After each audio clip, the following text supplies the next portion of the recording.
Assalamualaikum warahmatullahi wabarakatuh. Berjumpa lagi dengan pembelajaran IPS kelas 9. Kali ini kita akan membahas mengenai perjuangan mempertahankan kemerdekaan NKRI. Perjuangan mempertahankan kemerdekaan dengan kekuatan senjata. Setelah Jepang menyerah kepada sekutu, tibalah Afnai tanggal 29 September 1945. Tugasnya adalah menerima penyerahan Jepang, membebaskan para tawanan perang Jepang yang berasal dari Eropa, meluncuti dan memulangkan tentara Jepang, memelihara kondisi damai. Kedatangan sekutu tersebut diikuti oleh Nika. Nika adalah otoritas resmi semi-militer di bawah sekutu yang bertugas mengendalikan pemerintah sipil di Hindia Belanda setelah Jepang menyerah tanpa syarat kepada sekutu. Tujuan Nika adalah mengambil alih kekuasaan Indonesia dan mempersenjatai para tawanan yang dibebaskan. Upaya bangsa Indonesia mempertahankan kemerdekaan. Yang pertama adalah pertempuran Medan Area 13 Oktober 1945. Terjadi di Sumatera Utara, dilakukan atau terjadi karena penghinaan terhadap rencana Merah Putih. Nika melakukan aksi teror. Kemudian peristiwa itu disebut Medan Area karena dipasang papan yang bertuliskan Fixed Boundaries Medan Area atau batas resmi wilayah Medan. Yang kedua adalah pertempuran Ambarawa 26 Oktober 1945 yang terjadi di Semarang. Ketika itu sekutu mempersenjatai bekas tawanan penjara Ambarawa. Kemudian sekutu melanggar kesepakatan sehingga terjadilah pertempuran menggunakan taktik gelar supit urang atau pengepungan rangkap dari kedua sisi. Yang ketiga adalah pertempuran Surabaya 10 November 1945. Terjadi karena awalnya adalah mendaratnya Jenderal AWS Malabi di Surabaya. Pasukan Inggris menduduki beberapa tempat penting, diantaranya adalah pangkalan Angkatan Laut di Tanjung Priok.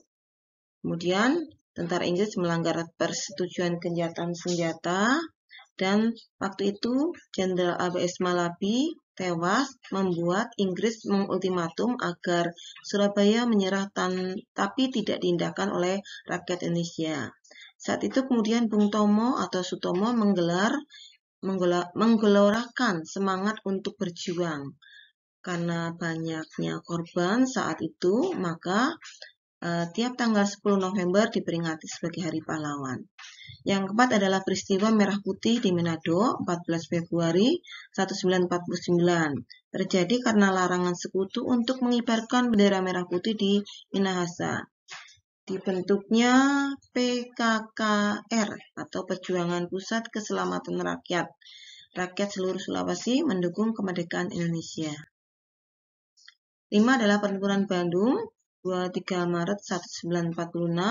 Waktu itu sekutu melucuti senjata sisa pendudukan Jepang. Pasukan Inggris kemudian menguasai pusat-pusat kota Bandung. Sekutu mengultimatum agar TRI mengosongkan kota Bandung. Akhirnya muncul ide dari para pemuda, yaitu ide operasi atau bumi hangus.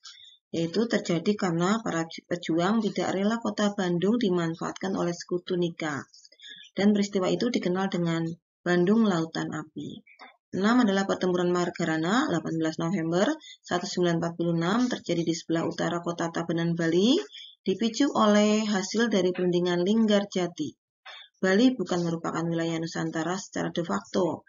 Peristiwa ini dipimpin oleh I Gusti Ngurah Rai dan terkenal dengan nama Perang Puputan yang dilakukan sampai titik darah penghabisan terakhir. Yang ketujuh adalah peristiwa Westerling di Makassar 7 Desember 1946. Peristiwa ini terjadi karena penentangan terhadap Nika dalam membentuk NIT. Sekutu di bawah pimpinan Kapten Raymond Westerling. Westerling menerapkan metode Gestapo. Adalah metode yang diterapkan polisi rahasia Nazi di Jerman. Dilakukan antara 7 sampai 25 Desember, 40 orang warga sipil mati terbunuh. Perjuangan mempertahankan kemerdekaan melalui strategi diplomasi.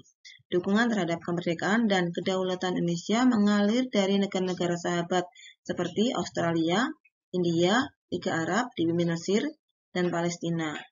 Dan terbentuklah Komisi Tiga Negara atau KTN. Indonesia ingin menjadi negara merdeka dan berdaulat penuh. Kerjasama antara Indonesia dan Belanda tetap dilanjutkan, tetapi merupakan kerjasama antara dua negara yang merdeka. Maka muncullah beberapa perundingan yang terkenal dengan jalur diplomasi, yaitu penyerahan kedaulatan yang diikuti dengan Perundingan Linggarjati, Komisi Tiga Negara, Perjanjian Renville, Perjanjian Rumroyen, Konferensi Inter-Indonesia, yang terakhir adalah Konferensi Meja Bundar.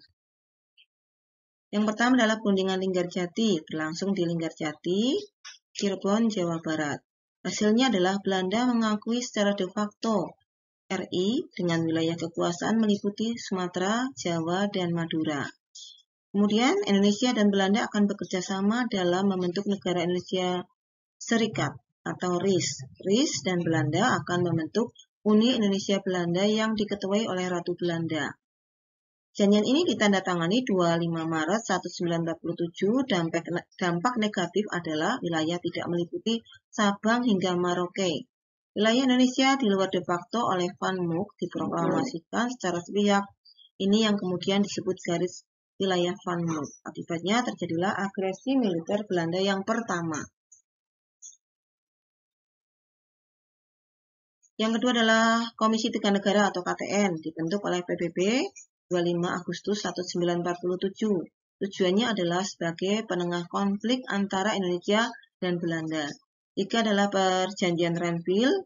Anggota KTN memutuskan untuk memilih tempat netral untuk menengahi konflik Indonesia dan Belanda, yaitu di atas kapal Angkatan Laut Amerika Serikat, yaitu USS Renville. Hasilnya adalah Indonesia menyetujui RIS.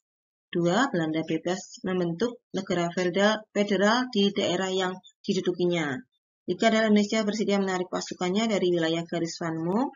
Hal ini memicu agresi militer Belanda yang kedua. Dalam keadaan agresi militer Belanda yang kedua, PBB menggelar sidang 24 Januari 1949 yang menghasilkan sebuah revolusi. Belanda harus menghentikan semua kegiatan operasi militernya dan Indonesia harus menghentikan aktivitas gerilyanya. Belanda harus membebaskan dengan segera dan tanpa syarat. Belanda harus memberikan kesempatan kepada para pemimpin Indonesia untuk kembali ke Yogyakarta. Saat itu adalah ibu kota, serta mengembalikan kekuasaan Indonesia yang telah disepakati dalam Perjanjian Renville. Kemudian secepatnya akan dilakukan perundingan kembali. Segera dibentuk Dewan Pembuat Undang-Undang Dasar Negara Indonesia Serikat paling lambat 1 Juli 1949. Dewan PBB kemudian mengubah KTN menjadi UNCI dan resolusi tersebut tidak dipatuhi oleh Belanda. 4 adalah Perjanjian Rumroyen 17 April 1949. UNCI membawa kembali Indonesia dan Belanda ke meja perundingan. Delegasi Indonesia, Mr. Muhammad Rum, delegasi Belanda, Dr. Fredrik van Rooyen. Hasil Rumroyen yaitu Indonesia memerintahkan seluruh pengikut RI yang bersenjata untuk menghentikan perang gerilya, bekerja sama dalam ketertiban, keamanan, dan perdamaian, turut serta dalam KMP di Den Haag.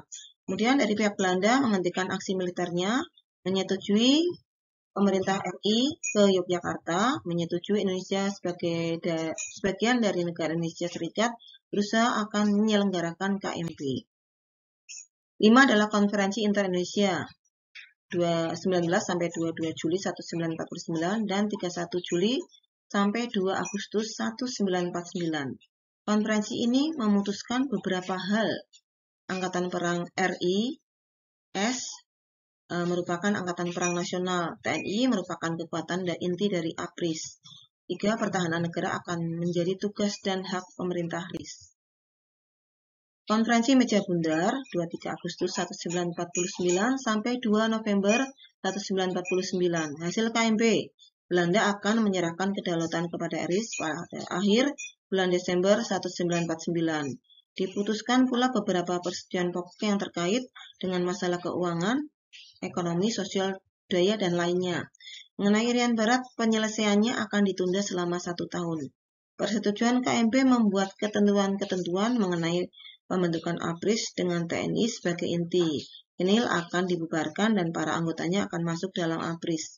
Kerajaan Belanda akan membentuk Uni Indonesia Belanda dan Indonesia akan membayar utang-utang Belanda sejak tahun 1942. 7. Penyerahan kedaulatan 27 Desember 1949. Pada tanggal 3 Desember 1949, Wakil Presiden Muhammad Hatta berangkat ke Belanda memimpin delegasi RIS. Misi utamanya adalah menandatangani naskah pengakuan kedaulatan dari pemerintah Belanda. Di Yogyakarta juga dilakukan penyerahan kedaulatan dari Republik Indonesia kepada RIS. Para penandatangan yang hadir ketika itu adalah Ratu Juliana, Perdana Menteri Dr. Willem Drees, Menteri Seberang Laut Mr. A.M.G. Asisen, Muhammad Hatta, di Jakarta Sultan Hamengkubuwono IX, dan Wakil Tinggi Mahkota Haji Lowing. Terima kasih, semoga bermanfaat. Sampai jumpa kembali di pembelajaran IPS yang berikutnya.